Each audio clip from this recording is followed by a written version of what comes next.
আজি এইখন মহাবিদ্যালয় ধপাত মুক্ত ড্ৰাগছ মুক্ত বুলি অধ্যক্ষ মহোদয়ে কৈছে কিন্তু মহাবিদ্যালয়ৰ বাহিৰত গৈ আমি যাতে এটা পেকেট এনেকৈ ফালি ইটোৰ লগত হিটো মিলাই জুকাৰি এটা ষ্টাইলত মুখত যাতে নাবাকো দেই নাঢালো এইটো আপোনালোকে মনত ৰাখিব 4000 ছাত্ৰ ছাত্ৰী আছে 62টা বছৰ গৰকিলে ইমান অসমৰ কতো নথকা কিছুমান সুবিধা এখন মহাবিদ্যালয়ত আছে কিয় নবজাব হাত চাপৰি মা দেউতাহঁতে সৰুৰ পৰা ডাঙৰ কৰিছে মূৰত থলে বলে উকনিয়া খাব মাটিত থলে বলে পৰুৱাই খাব এই ধৰণে ডাঙৰ কৰি আপোনালোকক 18-20 বছৰ কৰি দিলে এই মা দেউতাৰ যেটো কষ্ট 18-20 বছৰীয়া কৰি পঠিয়ালে নহয় এতিয়ালৈ এই মা দেউতাৰ কষ্টখিনি শূন্য কৰি পেলাই 2 ছেকেণ্ডত তজবজীয়া লৰাটো 2 ছেকেণ্ডত নোহোৱা হৈ যায় ষ্টান্টম্যান হ'বলৈ আপোনালোক অহা নাই দেই আপোনালোক বিদ্যাৰ্থী আপোনালোক শিক্ষা অৰ্জন কৰিবলৈ আহিছে যদি ষ্টান্টম্যান হ'বলৈ মন আছে পেছাগতভাৱে হওক সকলো সুৰক্ষামূলক ব্যৱস্থা লৈ কৰবাত প্ৰশিক্ষণ লৈ ষ্টান্টম্যান হওক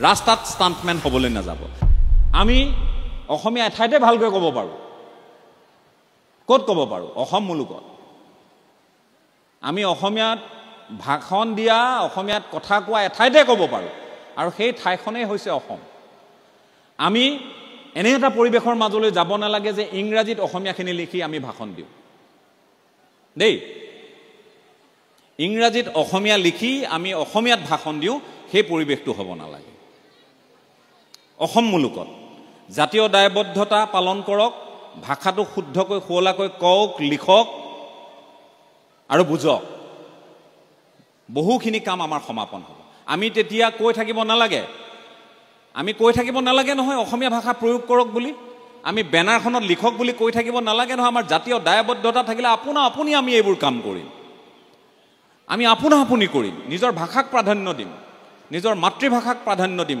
আইৰ মুখৰ ভাষাটোতকৈ আৰু শুৱলা কিবা হ'ব পাৰে নেকি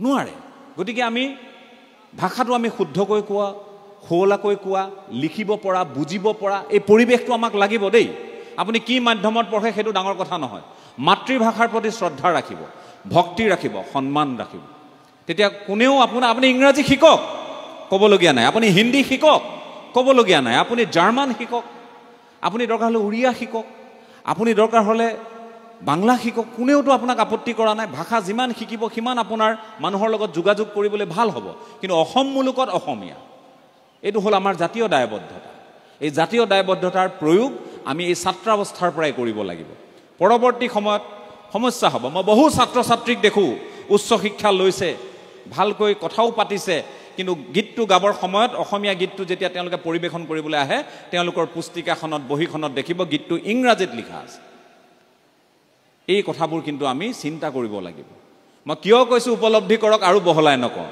সাংবাদিক মানুহ সকলো বস্তু কোন চকুত পৰি থাকে সকলো কথা চকুত পৰি থাকে উপলব্ধি এটা হ'ল সেইকাৰণে বিনিময় কৰিলোঁ মই আপোনালোকক নেতিবাচকভাৱে নল'বলৈ আহ্বান জনাইছোঁ তাৰ লগে লগে আমি আমাৰ জনগোষ্ঠীসমূহক জানিব লাগিব এই অসম মুলুকত থাকোঁ ৰাভাসকল ক'ৰ এই অসমৰ অন্যতম এটা খিলঞ্জীয়া জনগোষ্ঠী গাৰোসকলনো কোন এই উত্তৰ পূৰ্বাঞ্চলৰ অসম মুলুকৰ অন্যতম এটা খিলঞ্জীয়া জনগোষ্ঠী এই জনগোষ্ঠীসমূহৰ বিষয়ে আমি জানিব লাগিব আপোনালোকৰ নাতি দূৰৈত থকা দেশী লোকসকলৰ বিষয়ে জানিব লাগিব আপোনালোকে কিমানে জানে নে নাজানে মই নাজানো আমাৰ এতিয়া মিয়াটো এটা সন্ত্ৰাস বহুতে মিয়াসকলক লৈ বিভিন্ন ধৰণৰ কথা বতৰা চলে উজনি অসমৰ ফালে বৰ্জন কৰাৰ কথা কয় মিয়া খেদা আন্দোলন পূৰ্ববংগীয় মূলৰ মানুহখিনিয়ে আগ্ৰাসন কৰিছে এনেধৰণৰ কথা বতৰাবোৰ কয় সেইটো এটা বেলেগ চেপ্টাৰ সেইটো এটা বেলেগ অধ্যায় কিন্তু ইয়াৰ নামত আমি থলুৱাক নিগ্ৰহ কৰিছোঁ নেকি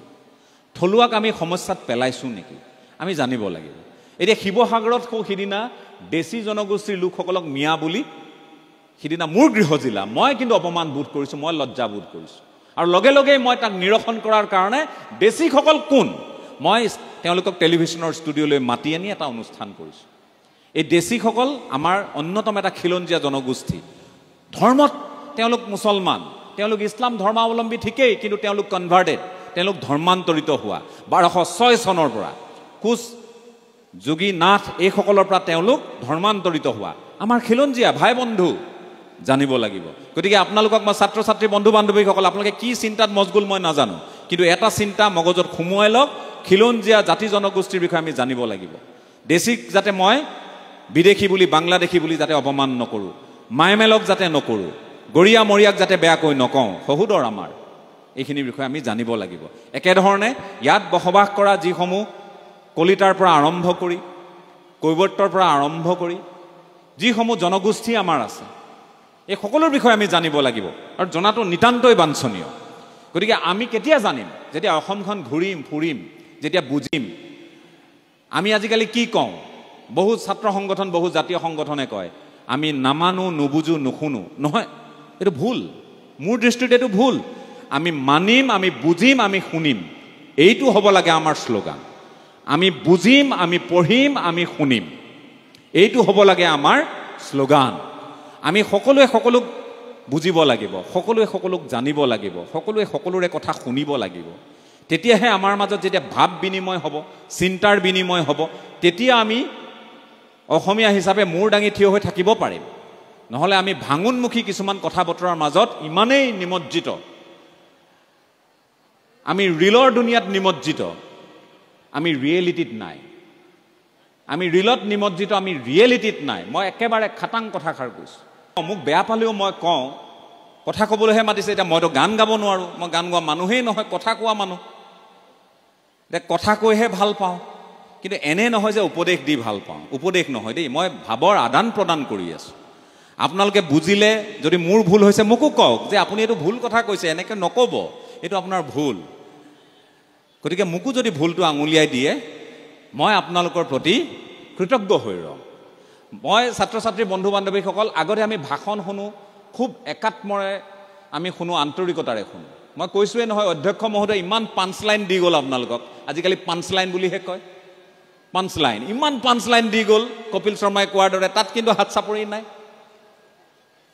বজাওকচোন জোৰত হাত চাপৰিটো এইখন মহাবিদ্যালয়ৰ বাবে। ৪,০০০ ছাত্ৰ ছাত্ৰী আছে আপোনালোক, ৪,০০০ ছাত্ৰ ছাত্ৰী আছে, ৬২টা বছৰ গৰকিলে। ইমান অসমৰ ক'তো নথকা কিছুমান সুবিধা এখন মহাবিদ্যালয়ত আছে, কিয় নবজাব হাত চাপৰি? কিয় আনন্দিত নহ'ব? কিয় গৌৰৱবোধ নকৰিব? বজাওক আৰু এবাৰ হাত চাপৰি আপোনালোকে, আৰু জোৰকৈ। একেবাৰে শেষত থকা সকলোৱে শুনিছেনে? ৰিল পাছত বনাই থাকিব, ভিডিঅ' পাছত কৰি থাকিব। বনাওক, এইফালেও হাত চাপৰি বজাওক, যি বহি আছে গেলাৰীত, বজাওক। আৰে কিমান সৌভাগ্যৱান আপোনালোক! ১১০ বিঘা মাটিৰ অধিকাৰী আপোনালোক। ইয়াত মাছ উৎপাদন হয়, কৃষি কৰ্ম হয়। এনে এখন মহাবিদ্যালয়ৰ বাবে, এইখন মহাবিদ্যালয়ক লৈ আপোনালোক উৎসাহী নহয়? মই কিন্তু আহিয়ে উৎসাহী, আৰু দুআষাৰমান বেছিকৈ কম যেনে লাগি গৈছে। কিন্তু মই ভাবোঁ যে আপোনালোকে এইখন মহাবিদ্যালয়ৰ গৰিমা অটুট ৰাখিব, বিদ্যায়তনিক দিশত সাফল্য অৰ্জন কৰক। আপোনালোকে খেলা ধূলাত আৰু অধিক নাম কৰক, আপোনালোকে শিল্প সাহিত্যৰ সাধনা কৰক, নাটকৰ চৰ্চা কৰক। এই সকলোখিনি কাম আপোনালোকে কৰক। যাৰ যি দায়িত্ব, যাৰ য'ত দখল, যাৰ য'ত ব্যুৎপত্তি আছে, আপোনালোকে সেইখিনি পাৰদৰ্শিতাৰে কৰক। মই সেইখিনি আপোনালোকক আহ্বান জনাইছোঁ।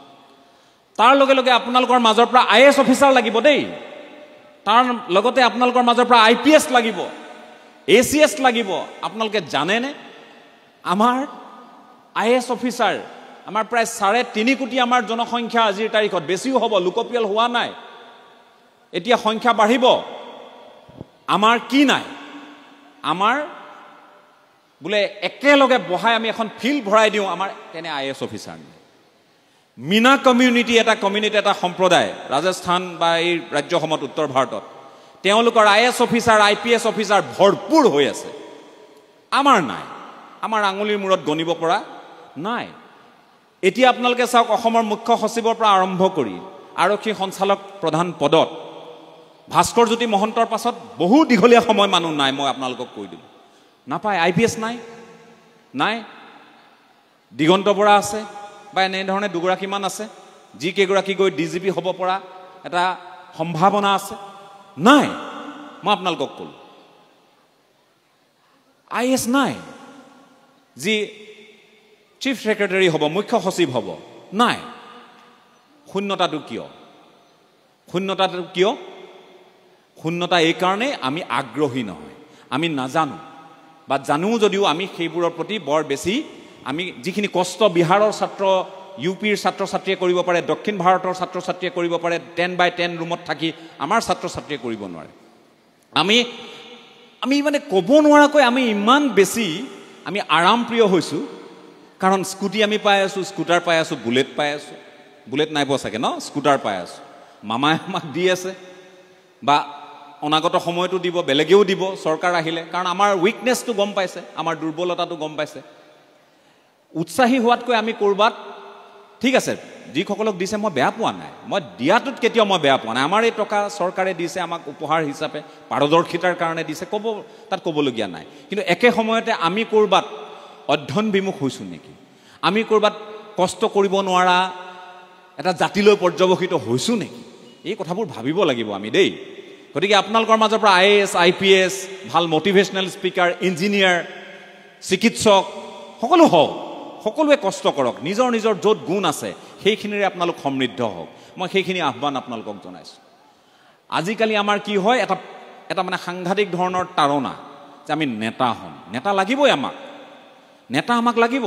কোনে ভৱিষ্যতে নেতৃত্ব দিব? আপোনালোকৰ মাজৰ পৰা ভাল ৰাজনীতিক হওক, মুখ্যমন্ত্ৰী হওক, প্ৰধানমন্ত্ৰী হওক, এই ধৰণৰ তাৰণা এটা আমাক লাগিব। এই ধৰণৰ এটা সপোনৰ পিছত আমি দৌৰিব পাৰিব লাগিব। শুই থাকি যিটো সপোন দেখে সেইটো সপোন নহয়তো। সাৰ পাই যিটো লক্ষ্যত উপনীত হ'বলৈ আপুনি চেষ্টা কৰিব, সেইটোহে সপোন। সেই সপোনটোৰ পিছত আমি দৌৰিবলৈ আমি যত্ন কৰিব লাগিব। আজিকালি আমাৰ কি হয়, আমি সংগঠনৰ নেতা হ'বলৈ বিচাৰোঁ। বগা চাৰ্ট, ক'লা পেণ্ট, মই কোৱা নাই, কাকো অপমান কৰি কোৱা নাই। ইমান বেছি সংগঠন, ক'ৰবাত এটা মূৰটো গুজি নেতা হ'ব পাৰোঁ নেকি, ক'ৰবাত আমি সংগঠনৰ নেতা হ'ব পাৰোঁ নেকি, ক'ৰবাত আমি ফ্ৰীতে কিছুমান কাম কাজ কৰিব পাৰোঁ নেকি, ক'ৰবাত বাতৰিবোৰততো আমি পাই থাকোঁ, বাতৰিবোৰতো মিছা নহয়, ক'ৰবাত দাবী ধমকি, ক'ৰবাত হুমকি, ক'ৰবাত ভাবুকি, ক'ৰবাত চান্দা ইত্যাদিবোৰতো চলি থাকে। তাৰ মাজত অসমৰ দুই এটা সংগঠনে ভাল কামো কৰি আছে, সেইখিনিও মই তেওঁলোকক অপমান কৰিব যোৱা নাই। কিন্তু সামগ্ৰিকভাৱে আমাৰ এটা তাৰণা বেলেগ ধৰণৰ হৈছে। এইখিনিৰ পৰা আমি কেনেকৈ পৰিত্ৰাণ পাব পাৰোঁ সেইখিনি মন কৰিব লাগিব। তাৰ লগে লগে শেষত এটা কথা ক'ম, আজি এইখন মহাবিদ্যালয় ধঁপাতমুক্ত, ড্ৰাগছ মুক্ত বুলি অধ্যক্ষ মহোদয়ে কৈছে। কিন্তু মহাবিদ্যালয়ৰ বাহিৰত গৈ আমি যাতে এটা পেকেট এনেকৈ ফালি ইটোৰ লগত সিটো মিলাই জোকাৰি এটা ষ্টাইলত মুখত যাতে নাবাকো দেই, নাঢালো, এইটো আপোনালোকে মনত ৰাখিব। কিমান ভয়ংকৰ ড্ৰাগছ যে আজি ক'ৰবাত 300 কোটি অসমত ড্ৰাগছ ধৰা পৰা আপোনালোকে শুনিছেনে? ক'ৰবাত 50 কোটি, আজি 60 কোটি, শিলচৰত বোলে ইমান কোটি, মিজোৰাম সীমান্তত বোলে ইমান, নাগালেণ্ড সীমান্তত, ডিমাপুৰত বা বোকাজানত বোলে ইমান। সদায় দিনটোত নাই কমেও অন এন এভাৰেজ গড় হিচাপত অসমত 50 পৰা 60 কোটিৰ ড্ৰাগছ নিতৌ ধৰি থকা হয়। কিয়? ক'ৰ পৰা আহে ড্ৰাগছ? কিয় আহে? তাৰমানে চাহিদা আছে, তাৰমানে এখন বজাৰ আছে। এই বজাৰখনৰ আমি উপভোক্তা, ক'ব নোৱাৰাকৈ। বন্ধু বান্ধৱীসকল, সাৱধান মই আপোনালোকক কৰি দিলোঁ। এটা জাতি পংগু হৈ যাব, কিন্তু এটা প্ৰজন্ম ধ্বংস হৈ যাব। কিন্তু তাৰ লগতে গুটখা, পাণ মছলা আছেই, মই যে ক'লোঁ। গতিকে এই বস্তুবোৰৰ পৰা দূৰত থাকিবলৈ যত্নবান হওক, কাৰণ আমাৰ প্ৰজন্ম নহ'লে শেষ হ'ব। তাৰ লগে লগে আপোনালোকে মোক কওক, শেষত নিজক কিমান ভাল পায়, মই অকণমান আপোনালোকৰ মুখেৰে জানি ল'ব খুজিছোঁ। নিজক কিমান ভাল পায় এবাৰ হাতখন দেখুৱাওকচোন, হাতখন দাঙকচোন। কোনে কোনে নিজক আটাইতকৈ বেছি ভাল পায় চাওঁ? কোনে ভাল পায়?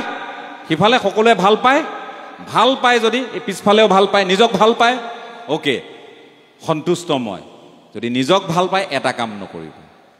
মা দেউতাহঁতে সৰুৰ পৰা ডাঙৰ কৰিছে, মূৰত থলে বোলে উকনীয়া খাব, মাটিত থলে বোলে পৰুৱাই খাব। এই ধৰণে ডাঙৰ কৰি আপোনালোকক 18-20 বছৰ কৰি দিলে, মৰমত ৰাখিছে, আবুৰৰ মাজত, আবদাৰৰ মাজত, নিজে নাখায়ো খুৱাইছে আপোনালোকক, হয়নে? গতিকে নিজৰ লগতে মা দেউতাক ভাল পাব লাগিব। আৰু মা দেউতাক ভাল পাবলৈ হ'লে ৰাস্তাত মই ষ্টাণ্ট দেখিব নালাগিব।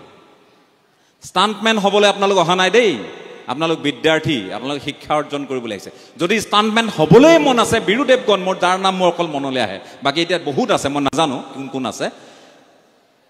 বীৰু দেৱগণ, অজয় দেৱগণৰ পিতৃ ষ্টাণ্টমেন আছিল, ষ্টাণ্ট ডাইৰেক্টৰ আছিল। যদি ষ্টাণ্টমেন হ'বলৈ মন আছে, পেছাগতভাৱে হওক, অভাৱ আছে, প্ৰফেচনেলি হওক, সকলো সুৰক্ষামূলক ব্যৱস্থা লৈ ক'ৰবাত প্ৰশিক্ষণ লৈ ষ্টাণ্টমেন হওক।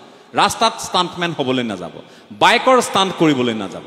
আপোনালোকৰ এই ষ্টাণ্টে এই মা দেউতাৰ যিটো কষ্ট 18-20 বছৰীয়া কৰি পঠিয়ালে নহয় এতিয়ালৈ, এই মা দেউতাৰ কষ্টখিনিক শূন্য কৰি পেলাই 2 ছেকেণ্ডত, টচবজীয়া ল'ৰাটো 2 ছেকেণ্ডত নোহোৱা হৈ যায়, নহয়নে? এই নিচাযুক্ত দ্ৰব্য খাই ল'ৰা ছোৱালী ঘূণীয়া হৈ যায় চিৰদিনলৈ গতিকে দাঁতবোৰ বেয়া হৈ যায় পেটবোৰ পচে মই খোলাখুলিকৈ কৈছোঁ চিনেমাৰ আগত যে বিজ্ঞাপনবোৰ দেখুৱাই মুখবোৰ যে ফলা চিলোৱা এইবোৰ যে দেখুৱাই কাটি পেলাই এটা টুকুৰা এইবোৰ দেখিও আপোনালোকৰ মনলৈ ভয় নাহে মই আপোনালোকে সেৱন কৰে বুলি ভাবি লোৱা নাই যদিও প্ৰশ্নটো কৰিছোঁ দুই এক আছে যদিও সেৱন কৰা বাদ দিয়ক এৰক কাৰণ আপোনালোকে নিজে মোৰ আগত কৈছে ভাল পাওঁ বুলি নিজক যদি ভাল পায় শৰীৰটোৰ ওপৰত অত্যাচাৰ নকৰিব এক্সপেৰিমেণ্ট নকৰিব ভাল মানুহক এইখিনি কামনা কৰি দীঘলীয়াকৈ কথাখিনি কৈছোঁ আপোনালোকে ধৈৰ্য সহকাৰে শুনিছে বুলিয়ে ধাৰণা কৰিছোঁ কেতিয়াবা আকৌ আহিলে কি কৈ গৈছিলোঁ বুলি সুধিলে যেনেকৈ ছাৰহঁতে সোধে আমাৰ ছাৰ বাইদেউসকলে সোধে ঐ কচোন কি ক'লোঁ অলপ আগত মই কি কৈ গ'লোঁ আমি যে কি ক'লে ছাৰ বুলি যে কওঁ নে নকওঁ কেতিয়াবা যাতে আহিলে আপুনি মই নোকোৱাকৈ ছাৰ আপুনি আহিলে বা দাদা আপুনি আহোঁতে অমুকটো কথা কৈছিল নহয় মোৰ কিন্তু মনত আছে মোৰ জীৱনত কিন্তু এইটো পৰিৱৰ্তন হ'ল আপুনি কোৱা কথাখিনিয়ে কামত দিলে যদি কোনোবাই কেতিয়াবা লগ পাই ক'ৰবাত কয় মোৰ জীৱন ধন্য গতিকে আপোনালোক সকলোৰে উত্তৰ কামনা কৰিছোঁ মহাবিদ্যালয়খন আৰু জাকত জিলিকা হওক এখন স্বতন্ত্ৰ যাতে বা স্বায়ত্তশাসিত আমি যিবোৰ ব্যৱস্থা আজিকালি প্ৰয়োগ হয় মহাবিদ্যালয় হওক সেইখিনি আমি কামনা কৰিছোঁ বিশ্ববিদ্যালয়লৈ উন্নীত হওক দত্ত ছাৰে অহোপুৰুষাৰ্থ কৰিছে পৰিচালনা সমিতিয়ে অহোপুৰুষাৰ্থ কৰিছে আপোনালোকেও তাৰ অংশীদাৰ হওক ভাগিদাৰ হওক সেইখিনি কামনা কৰি মই মোৰ দুআষাৰ ইমানতে সামৰণি মাৰিছোঁ ধন্যবাদ